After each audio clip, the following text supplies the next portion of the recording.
stronger in our faith. Because the things that we're talking about, I find to be very affirming as a Christian. You know, Don asked a very simple but a very important question last night. He asked, when was the book written? That may not seem like that's such an important question, but when you think about the content of the book, it is important when it was written. Was it written before all these things took place or after all these things took place? Josephus tells us that when Alexander the Great came to Jerusalem, and I don't know if you remember a couple nights ago I mentioned the fact that Jerusalem, rather than resisting Alexander the Great, actually surrendered peacefully to him and welcomed him in. And Josephus tells us that according to the history, the tradition passed down from that time, that the high priest took the book of Daniel to Alexander the Great and showed him the prophecies from chapter 8. And Alexander the Great was, well, that stroked his ego quite a bit because he's in that 8th chapter. This is a tremendous opportunity for us to look at God's providence, God's ability to foresee events far ahead of their fulfillment and give us enough information that we can discern how it's fulfilled in history, but not so much that he just completely makes it open and communicates it. And I find that to be very helpful for my faith. If you're wondering about the reliability of the Bible, fulfilled prophecy is one of the great places to go. It's one of the best places to go to confirm the authenticity and the inspiration of God's Word. Because here you have God who's able to call things which do not exist as though they did, who's able to see the end from the beginning, who's able to look ahead and see all these things take place, and it tells you that the Bible is like no other book on earth. I'll just give you one more anecdote. Josephus also tells us that Daniel, when Cyrus the Great came to the throne, Daniel took the 44th and 45th chapters of Isaiah. We call them the 44th and 45th chapters of Isaiah, but they didn't have chapters back then. Anyways, he took that portion of Isaiah to Cyrus the Great, and it names Cyrus as the king who would send the Jews back to Jerusalem to rebuild the temple. Daniel was very high up in the Persian government and would have had access to the emperor to do this. And Josephus tells us that, at least according to Jewish tradition, that this was one of the reasons why Cyrus sent that first wave of captives back in 536 BC to begin rebuilding the temple. He saw this as the hand of God. And he thought very highly of Daniel, as we find out later in the book of Daniel. So these sorts of things I find to be very affirming for my faith. I find them to be a great witness to the authenticity and the reliability of the Scriptures. And I hope you do as well. And I'm doing my best to quote from secular historians as much as possible to demonstrate that this isn't just some sort of Christian worldview, Christian bias that's trying to shape history and mold it around by the prophecy. I'm trying to demonstrate as much as I can that these things are independently confirmed. I've quoted quite a bit from Will Durant. Will Durant was an atheist. He did not believe in the inspiration of the Scriptures. But many of his statements, it's almost like he had the Bible in front of him and he was just writing the accounts. That quotation I read the other night where he says, Caesar and Christ met in the arena and Christ won. What a beautiful statement from a man who doesn't believe that Jesus of Nazareth was anything more than a man. I don't want to dwell too much on that, but I think it is good just to say, why do we study stuff like this? Why even go through this? Well, because it builds our faith and it helps us to become stronger, I believe, in the long run. Let's get into verse number 7. Last night we looked at the succession of kingdoms. Babylon is represented by the lion with eagle's wings that's turned into a man. We looked at the bear that represents Persia that's raised up on one side with 3 ribs in its mouth and is told to arise, devour much flesh. We looked at the leopard with the 4 wings that represents the Greek empire led by Alexander the Great. We talked about the speed with which they conquered, how Alexander conquered the territory of the Persians that had taken 60 years for 3 different emperors to conquer, and he did it in a matter of 8 years. And now we come to Rome in verse number 7. And we talked just a little bit last night about the symbolism. We talked about how there's a connection between this particular prophecy and the prophecy in Daniel chapter 2. We see the iron teeth of this beast. And of course that reminds us of the iron part of the image that Nebuchadnezzar saw in his dream back in Daniel chapter 2. We also see this beast trampling everything in its wake. We talked about how that represents the great military might of Rome. And that's where I want to pick up this evening, is to talk about how Rome devoured and trampled its enemies. Roman warfare was characterized by great ferocity, and the Roman pursuit of victory was relentless. Tacitus makes a Chalcedonian war leader claim that the Romans, quote, create a desolation and call it peace. The Romans had a pragmatic attitude toward atrocity and massacre that viewed almost any act as justifiable if it eased the path to victory. The Roman sack of a city which had failed to surrender before the first battering ram touched the wall was deliberately made appalling to deter resistance elsewhere.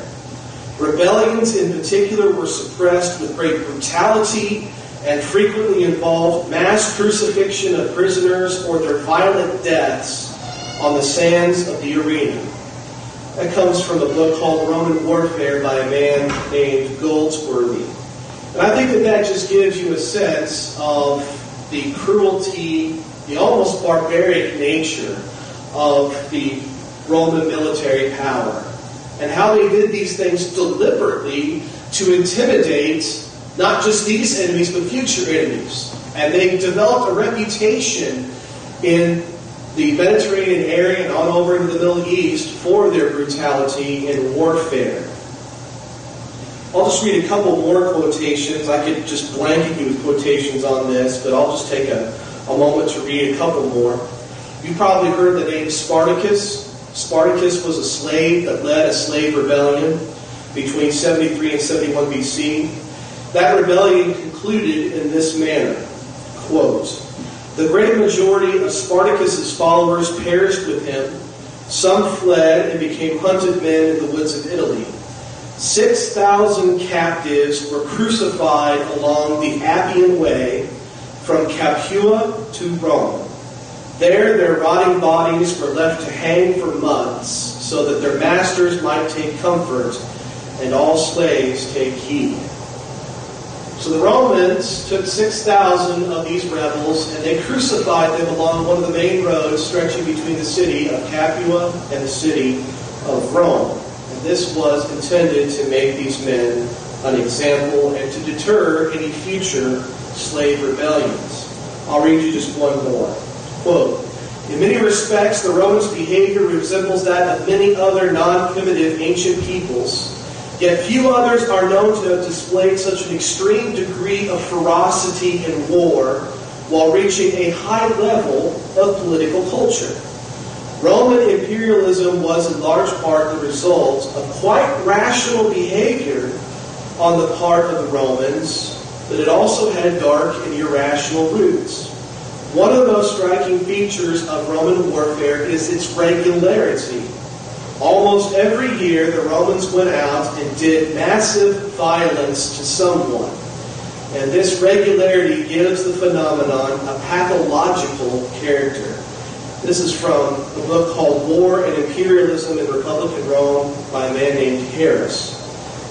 Basically what Harris is saying is Rome had a way of rationalizing how they conducted their warfare, and yet there is in their brutality almost a pathological nature to it, that they weren't quite right in the head. And I think that these quotations support interpreting verse number 7 as representative of the Roman Empire. We also notice in that 7th verse this iron teeth devouring, breaking in pieces, and trampling the residue with its feet. Rome conquered and assimilated everyone. We talked a little bit about the other night that eventually became their downfall, how they assimilated all these different cultures and made all these different people Roman citizens, and eventually that led to the collapse of the empire. But I think this also, in this particular piece of imagery, demonstrates how Rome really devoured everyone in their path. Rome reached its greatest extent under the Emperor Trajan, who ruled from 98 to 117 AD. And she basically controlled the territory that the Persians had conquered, basically all the way from North Africa, although I don't think the Persians ever got over to North Africa. Rome conquered from North Africa up into Spain, all the way across the Middle East and on over to modern-day Afghanistan and India. Trajan was considered one of the greatest Roman emperors of all time. He is the one who extended the empire to its greatest boundaries.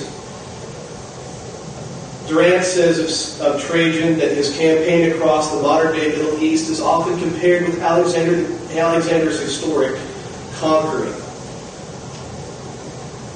So Trajan, in many ways, fulfills this part of the prophecy, how he devoured, how he broke in pieces, how he trampled the residue with his feet, if you will. So I see this as very much representative of the Roman Empire. I'll just pause here and answer any questions or comments up to this point. All right? We'll keep pressing on. Now here comes one of the more difficult aspects of this prophecy.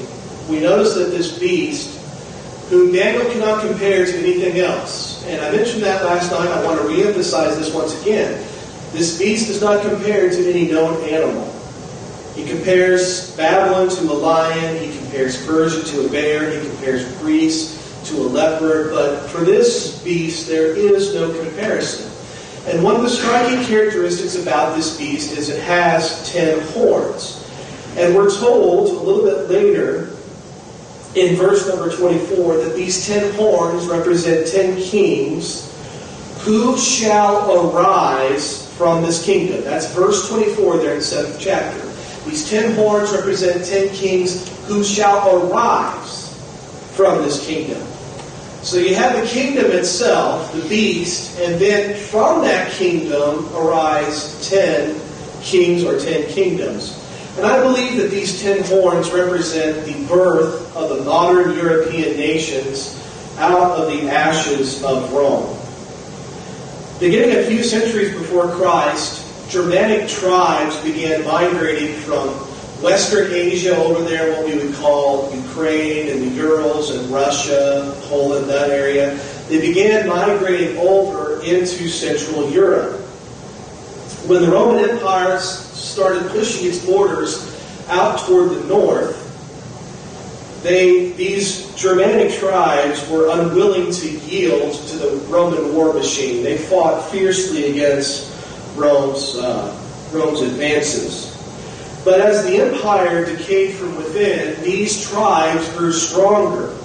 Eventually, the weakened Roman Empire could not stand against these Germanic tribes any longer.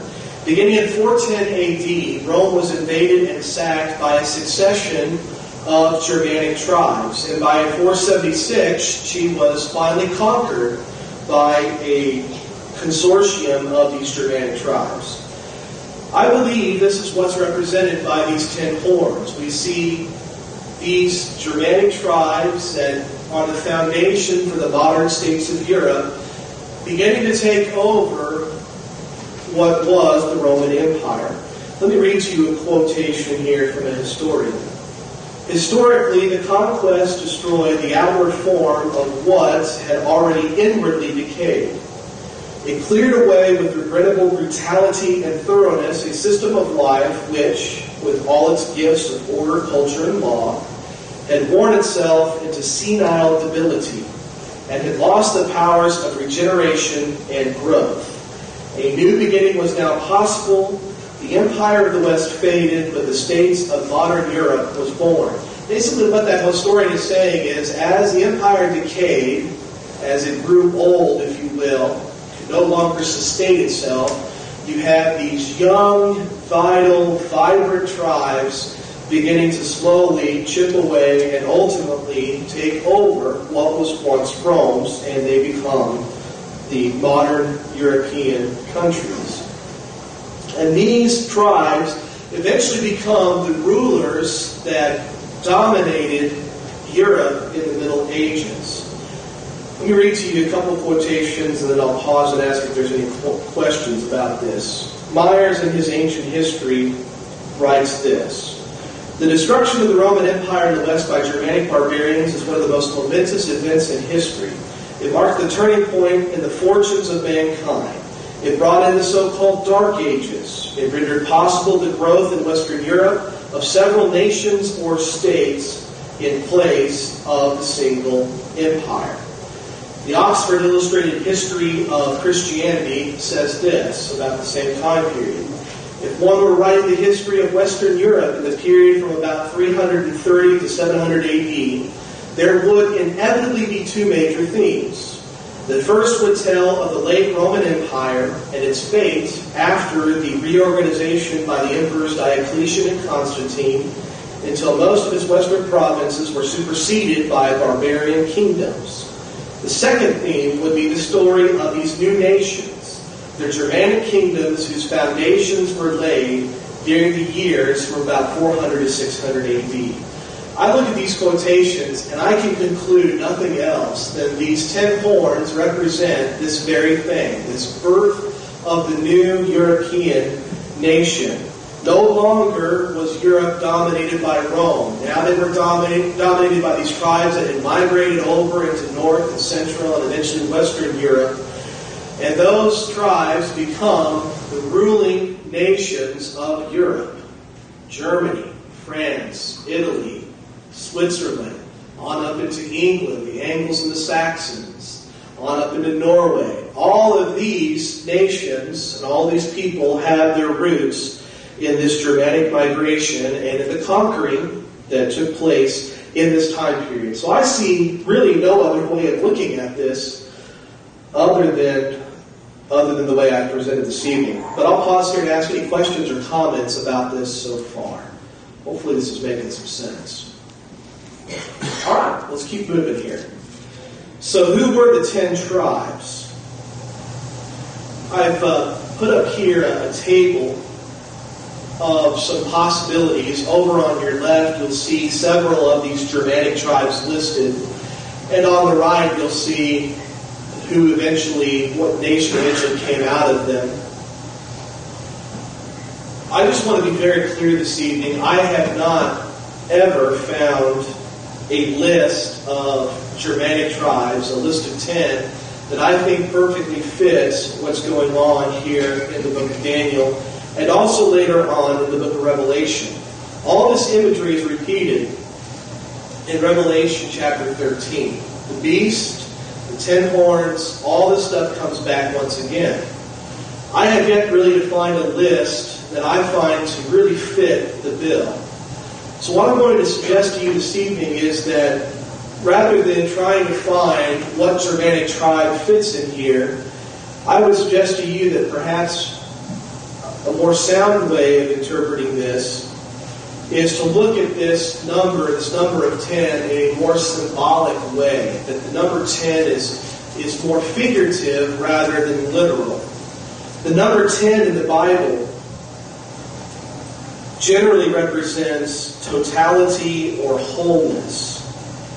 If this interpretation is correct, these 10 horns don't represent 10 individual tribes or 10 individual nations, but rather represent the whole migration of these Germanic peoples into Europe and what would eventually become all the European nations. Now, there may be people here in the audience who have 10 on their list, and you might be fully persuaded that there is a one-to-one correlation, that there is an individual tribe that fits each one of these horns. As I said, I have yet to find that, but I'm open to discussion. My mind is not closed on this. It's just that at this stage in my personal study, I feel more comfortable going with the more symbolic application of this, looking at it as these are the nations that rose out of the ashes of the Roman Empire and eventually become the nations that are used by another power to persecute God's people. But I'll pause and ask, any questions or comments, or please, any better answers than what I've given?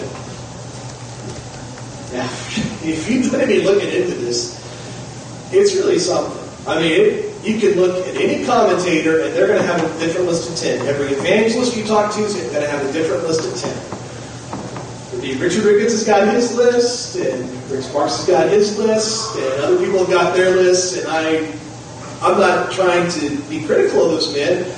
I just haven't found a list of 10 that I can put up in front of people and say, this is it. I'm just putting this up as a suggestion as to how some people interpret this. Anybody have any input on that? Marvin, go right ahead. I'd love to hear what you have to say. They were never organized though as a group. They were individually did things over some other people. Yes. You know, like the whole group had one of Exactly right. Yeah. There were alliances, but as far as the whole 10, they acted for their own interests, in their own interests, if you will. Until a little bit later on, and we're going to get to that here in just a moment, about there was an organizing power here that did coalesce all these 10 to begin acting as a body, if you will. So yeah, I agree with that completely. Did you have something else you wanted to say about that? Okay. Anything else? Anybody else has to offer? Yeah, don't. Even Napoleon at the time couldn't get it together. They could not get it together without them. Yeah, you know, God was really wise in the Tower of Babel when He divided people up into languages and nations. And Paul says that that's intentional so that we might look for God, that we might seek Him out. That all this division, this diversity, is actually a good thing. Because when man is united, we end up doing a whole lot of horrible things.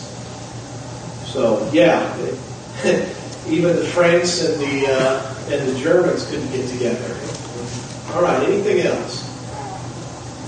All right, well, let's get into this next part, which is,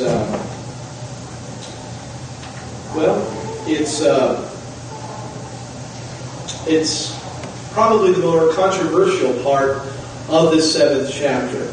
So in this 7th chapter, we're introduced to what Daniel calls a little horn. Let's read beginning at verse number 8. I was considering the horns. So these horns capture Daniel's attention. He's looking at them, he's thinking about them, he's considering them. I was considering the horns, and there was another horn, a little one, coming up among them, before whom 3 of the first horns were plucked out by the roots. And there, in this horn, were eyes like the eyes of a man, and a mouth speaking pompous words. Now let's skip this next part and just get down to verse number 11. I watched then because of the sound of the pompous words which the horn was speaking. I watched till the beast was slain and its body destroyed and given to the burning flame. As for the rest of the beasts, they had their dominion taken away, yet their lives were prolonged for a season and a time. And if we scan down to verse number 19, once again, Daniel says, Then I wished to know the truth about the 4th beast, which was different from all the others, exceedingly dreadful, with its teeth of iron and its nails of bronze, which devoured broken pieces and trampled the residue with its feet, and the 10 horns that were on its head, and the other horn which came up, before which 3 fell, namely that horn which had eyes and a mouth which spoke pompous words, whose appearance was greater than his fellows. This horn really captures Daniel's attention. He cannot hardly pull himself away. Once that horn comes up in the vision, he's just captivated because this horn has eyes, it's speaking pompous words, and as he goes on in verse 21, we find that little horn is leading opposition to the people of God. So this little horn is central to this particular prophecy. It captures Daniel's attention, and it should capture ours as well. This really, I think, is the principal message of this particular prophecy. How this little horn rises up, how it opposes God, and how in the end God ultimately triumphs over this force. So let's just take a moment to consider. Here in the 7th chapter, just like in the 2nd chapter, we see the succession of kingdoms that eventually yields the kingdom of the Messiah. If you notice in verses 13 and 14, Daniel was watching in the night visions, behold, one like the Son of Man coming with the clouds of heaven. He came to the Ancient of Days, and they brought him near before him. Then to him was given dominion and glory and a kingdom, that all peoples, nations, and languages should serve him. His dominion is an everlasting dominion, which shall not pass away, and his kingdom the one which shall not be destroyed. So here we have the coronation of the Messiah.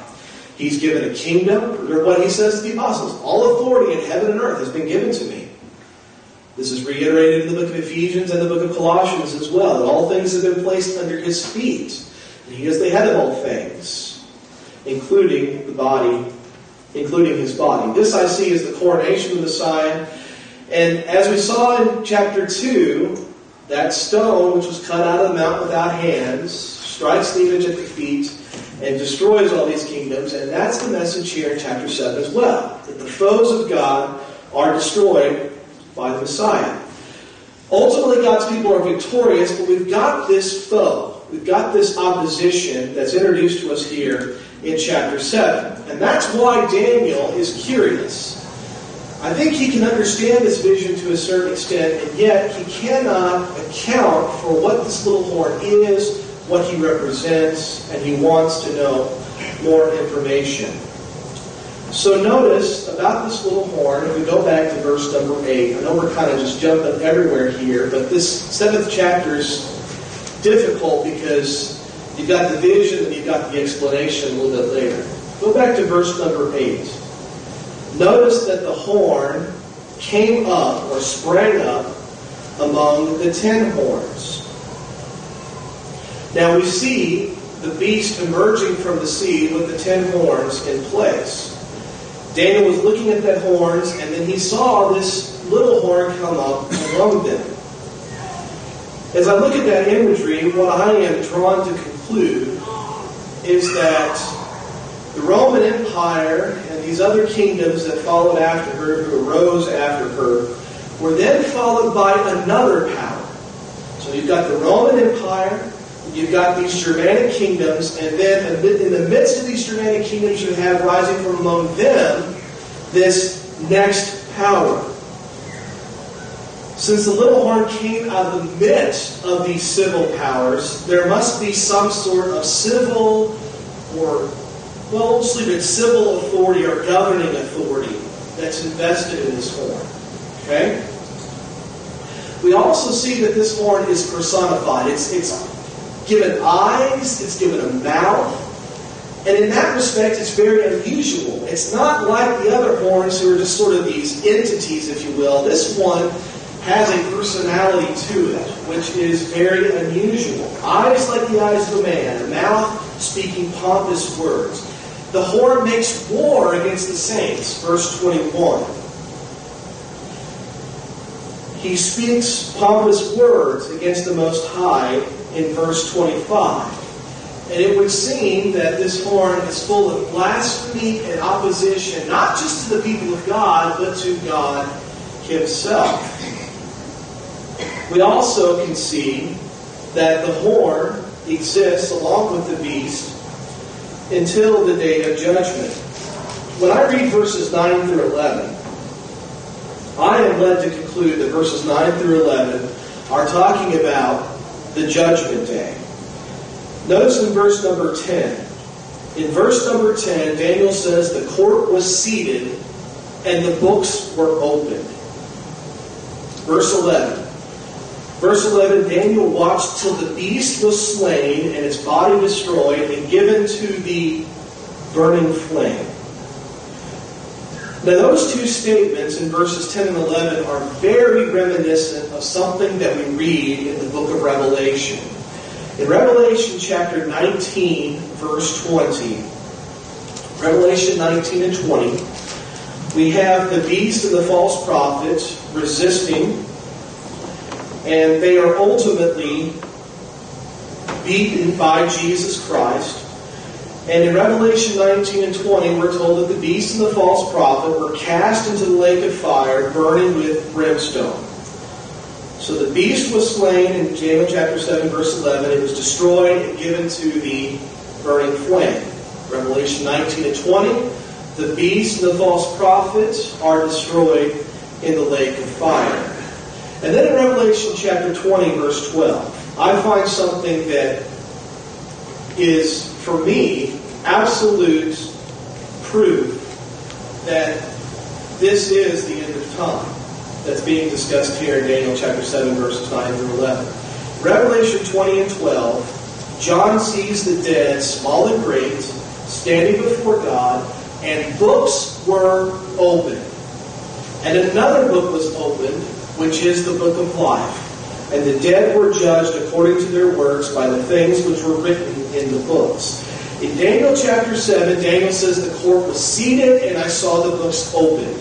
In Revelation chapter 20, verse 12, John sees books opened and all the dead are judged by what is written in the books. And we also have the book of life there as well.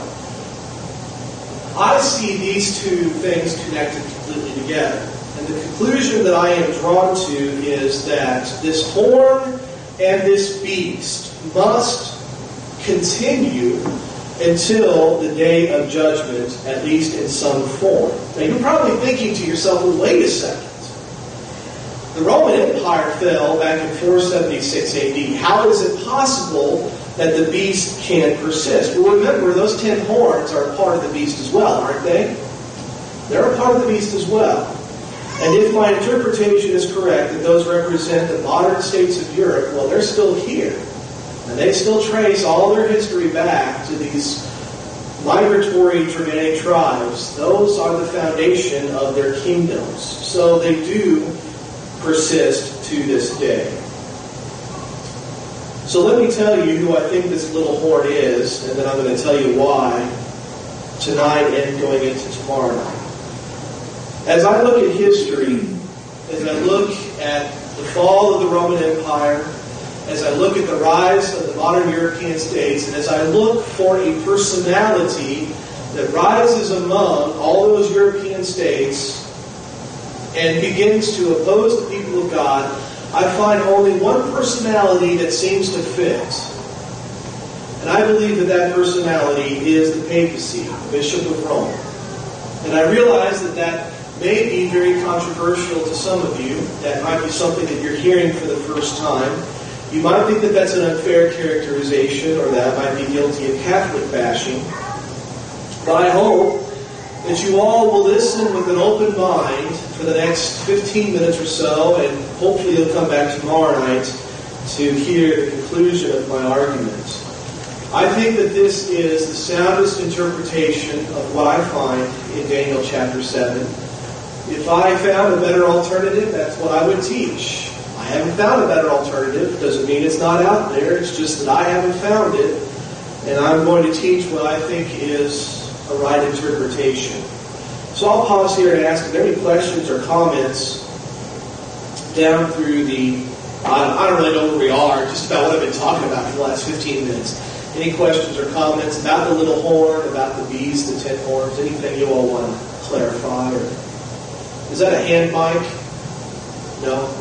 It's all thinking. Have you ever read anything about the 10 horns being the 10 provinces of Rome with the 10 kings? Because Rome was divided into 10 provinces, each with its own king. And the little horn, the Holy Roman Empire, which evolved from the Roman Empire and persecuted the church.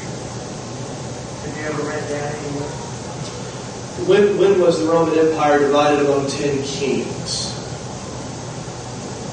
Well, throughout I've always read it, throughout its existence, there was an Eastern and Western Roman Empire. Yeah. Throughout the Eastern and Western Roman Empire, divided into 10 provinces. Yeah. The division between East and West took place during the days of, just around the days of Constantine is when all that division took place. It was divided into 4. Then Constantine consolidated it once again. And there's a bunch of divisions that take place. I mean, I have read how its territory was divided up. And I've never been able to find 10 definite, because it's always changing. That's the thing that really puzzles me, is that if those 10, if there are 10, they're always shifting around. I mean, if you look at a map of Europe, if you begin in 500 AD and you just go by century, look at all the different ways that it's divided up. I mean, it just changes all the time. So things are always constantly in a state of flux. So I find it difficult to pin down those 10, but you may have better information than I do, admittedly. So is that what you concluded, that the 10 are? Or are you just suggesting that as a possible alternative? That's what I've always thought it was up until now. Okay. All right. Didn't mean to put you on the spot. I was just interested. Yeah. Maybe we can talk about it later. If you could correct me. I certainly think the Holy Roman Empire plays a huge role in this. Absolutely. Yeah. It plays that'd a be huge the role. papacy, though. Yeah. Exactly. And what we're going to see is that no one ruled in Europe from 800 to 1800 roughly without the approval of the papacy. He crowned all the kings of Europe if they were a Christianized nation. And they each became Christianized one at a time. Some very early on, some later on. I'll read some quotations here momentarily that I think will support that. Any other questions or comments? I appreciate you bringing that up, Mike. No, I hadn't heard that, but I think that makes some sense. All right, anything else? Well, as I said, the eyes and the mouth, this is a personification, which is what leads me to believe this is more than just an empire or a kingdom. There's something more to it. So let's get into what I perceive to be the civil authority of the papacy. I'd like to look at verses 8 and 24 here just momentarily. In verse number 8, we see the horn coming up among them, which means there is some similarity between this little horn and these 10 horns that are already in place. Later on in verse 24, it says, these 10 horns are 10 kings who shall arise from his kingdom. And this is an important clarification. Some of you in your Bibles may have a little alternative translation for kings. Sometimes they'll say kingdom. Both those words are accurate translations of the Hebrew word. So it could be either king or kingdom. I tend to lean toward kingdom, but my New King James does say kings there. The 10 horns are 10 kings who shall rise from his kingdom, and another shall rise after them. So we have some sort of similarity between what the civil powers that have arisen out of the ashes of the Roman Empire and this new entity, this little horn. We see in the papacy from very early on a progressively stronger civil authority. When Rome fell in 476, the bishops of Rome became, by default, the rulers of Rome. They were the ones to whom the local rulers would look to for leadership. Let me read a couple of quotations. Durant, in his book Caesar and Christ, says this: the reign and skills of government were handed down by a dying empire to a virile papacy. Myers, in his ancient history, says this: upon the surrender of sovereignty of the West into the hands of the emperor of the East, the bishops of Rome became the most important persons in Western Europe, and being so far removed from Constantinople, gradually assumed imperial powers. They became the arbiters between barbarian chiefs and Italians, and to them were referred for decision the disputes arising between cities, states, and kings. There's much more to them than just this perceived spiritual authority. There is developing diplomatic ties, there's developing civil authority, and there's deference on the part of civil rulers. They're deferring to the papacy as the greater power. Pope Gregory I the Great, who sat as the Bishop of Rome from 590 to 604, Langer, in his Encyclopedia of World History, says this about Pope Gregory. Gregory boldly assumed the role of the emperor in the West and the powers of a temporal prince, counterbalancing the prestige of Constantinople. From his administration date the foundations of later claims to papal absolutism. Gregory was the real leader against the Lombards, appointing governors of cities, directing the generals in war, and receiving from Constantinople pay for the army. So there was much more than just being the head of a particular church. There was invested within this office a civil and governing authority. He was acting much more than just the prince of the church. He was becoming the prince of principalities, if you will. The idea of papal absolutism that Langer mentions in his quotes is the idea that not only is the Bishop of Rome preeminent among all the leaders of the church, but he is also preeminent over all the rulers of the world. And I'll read some quotations later on that assert this quite definitely. All right, so as Rome declined and fell, the bishops of Rome grew in their temporal authority. And I think that this is what this rising of the little horn represents. There's a key date that I do want to mention. At 754 AD, I'm going to try to avoid mentioning dates because I know sometimes that's what makes history so difficult to wrap your mind around. In 754, a very significant event takes place. On January 6, 754, Pope Stephen II traveled to the court of Pepin the Short. Pepin the Short was the father of a man named Charlemagne. You've probably heard the name Charlemagne. He was the first emperor of the Holy Roman Empire. Pepin the Short was visited by Pope Stephen II, and Pope Stephen visited Pepin the Short to encourage him to take the territories around the city of Rome from the Lombards and give them to the papacy. All the territory, all the lands around the city of Rome were held by one of those Germanic tribes, the Lombards. And Pope Stephen traveled to visit Pepin the Short and just insisted that Pepin the Short help him take those lands and give them to the papacy. Now, why would he do that? Lagarde, in his History of the Latin Church in the Middle Ages, writes this: the popes claimed this state, that area around the city of Rome, the popes claimed this state as the patrimony of St. Peter. They acted as if they were the owners who had been unjustly despoiled and who asked again to take possession of their property. They besought the Frankish kings, Pepin the Short, to constrain the Lombards to restore it. Pepin the Short agreed. He agreed to do this and invaded Italy. And over the course of the upcoming months, he received 3 different letters from Pope Stephen. And in the final letter, this is just unbelievable. The final letter he received, this final letter was one that was thought to have been written by St. Peter the Apostle in person. And it besought Pepin the Short, even commanded him on pain of damnation to come as soon as possible to the help of the Roman people. Now that is really something right there. Pope Stephen had sent him these letters, one of which claimed to be written by Peter, the Apostle Peter, begging Pope Stephen to come and take these lands from the Lombards and give them back to their rightful owners. Pepin promptly invaded the territory. He conquered the Lombard territory and gave it to the papacy.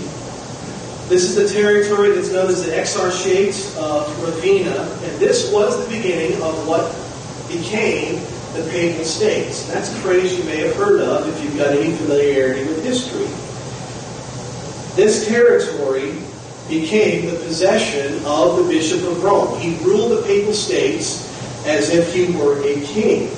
With these territories under his rule, the popes became temporal sovereigns, endowed with judicial titles, and in certain extreme cases, their right was recognized even to dispose of thrones. So they were recognized not just as a spiritual or religious authority, but rather as a temporal authority as well. They ruled lands. And what's really interesting is to make up this territory we now call the Papal States, 3 different territories had to be taken from their owners in order to consolidate this. Remember the prophecy. 10 horns, before whom 3 fell and were uprooted, right? 10 horns before whom fell, before the little horn these 3 fell and they were uprooted. And I think that that's confirmation of exactly what we see taking place. That we see this shift from just being the vicar of Christ. We see a shift being from Peter's representative on earth to having temporal claims, a temporal authority, a temporal area to rule. And I see this as the growing civil authority of the papacy. I'll pause and ask, are there any questions or comments down to this part? I think we're going to have to pause there and finish up tomorrow evening if God is willing. I'd be happy to visit with anybody about this in private. Be glad to talk with anyone about this. I realize that this is a difficult part of Daniel 7 to swallow sometimes. But I hope that by presenting objective, secular history in support of this interpretation, you can see that there really is something to this interpretation, that there's more to this than meets the eye. Any questions or comments as we close? All right, well, we'll pick up there tomorrow evening if God is willing.